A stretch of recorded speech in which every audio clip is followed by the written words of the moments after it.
Um segredo guardado durante décadas por uma nação que hoje é reconhecida por seu grande avanço tecnológico e por ter uma sociedade educada e prestativa.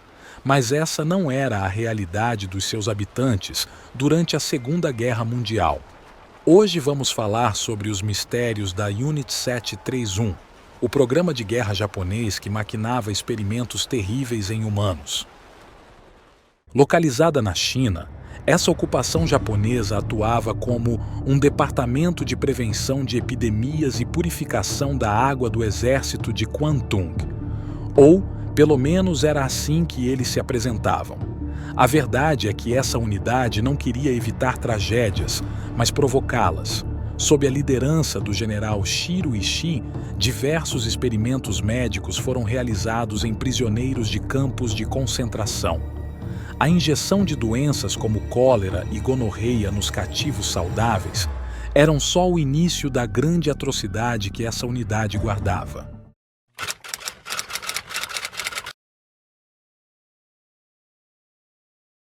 Nos anos 30, o Japão inicia seu programa de armas biológicas e, com a invasão à Manchúria, os japoneses tinham o local perfeito para começar as suas pesquisas.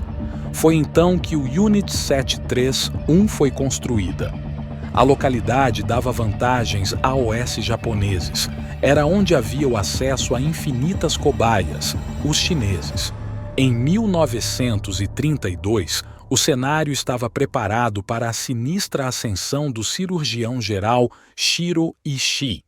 Nomeado chefe do Laboratório de Pesquisa de Prevenção de Epidemias do Exército, ele propôs a criação da Unidade Togo para realizar experimentos químicos e biológicos na Manchúria. Essa era uma era de intrigas e segredos, com Ishii protegido pelo influente ministro do Exército, Sadao Araki.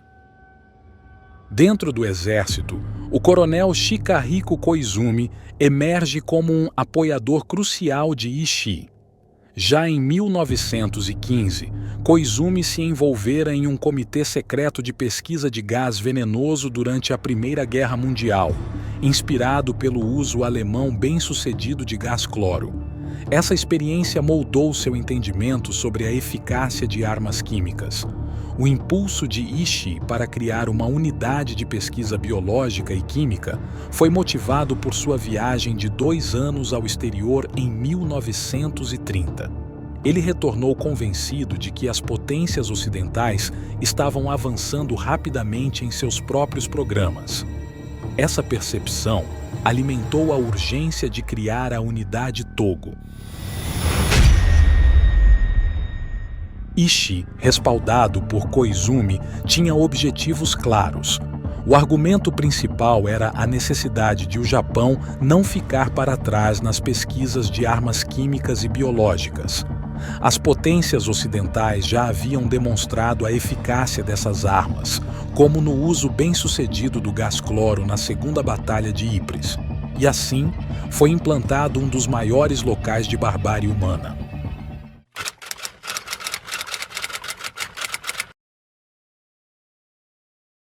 Adentramos agora o perturbador mundo do Projeto Maruta, um empreendimento especial da Unidade 731 durante a Segunda Guerra Mundial.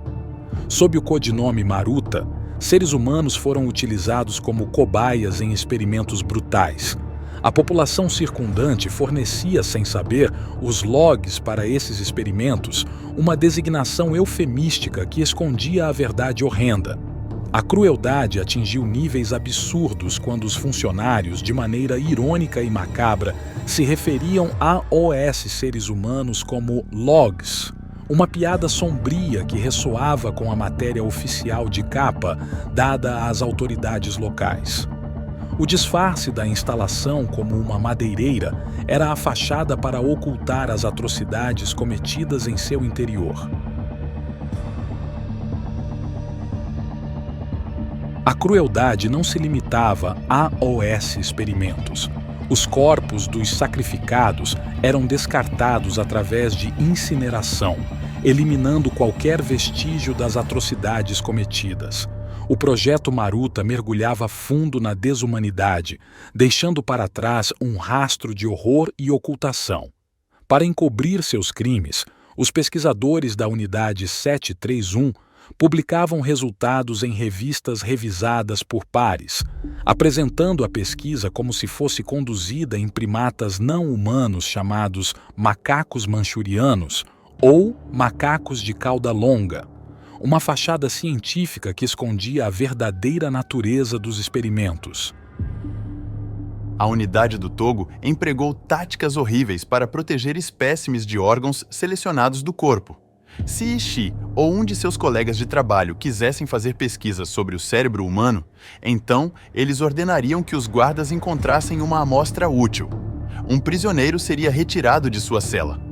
Os guardas o seguravam enquanto outro guarda quebrava a cabeça da vítima com um machado. Seu cérebro seria extraído para o patologista e, em seguida, para o crematório para o descarte habitual.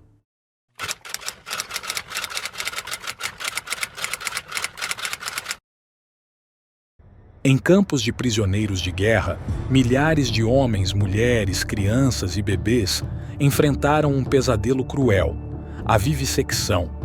Esses atos desumanos, frequentemente realizados sem anestesia e com resultados letais, representam um dos capítulos mais sombrios da história.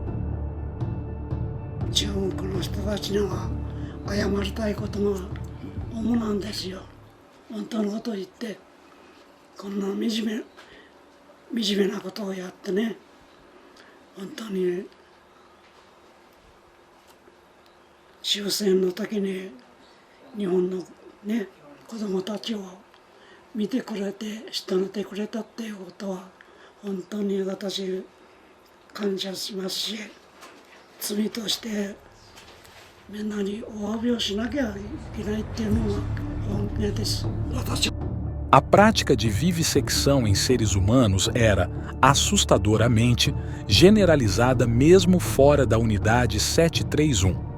O cirurgião do Exército Imperial Japonês, Ken Yuasa, revelou que pelo menos 1.000 japoneses estavam envolvidos na prática na China continental. Essas práticas, descritas como rotineiras, eram realizadas por médicos japoneses estacionados na China durante a guerra, conforme Yuasa testemunhou. O horror da vivissecção ecoa em um relato anônimo de um ex-membro da Unidade 731 ao New York Times. O ex-assistente médico japonês compartilha sua primeira experiência ao vivissectar um ser humano vivo, deliberadamente infectado com a peste para desenvolver bombas de peste para a guerra. Um testemunho que revela os limites cruéis da crueldade humana.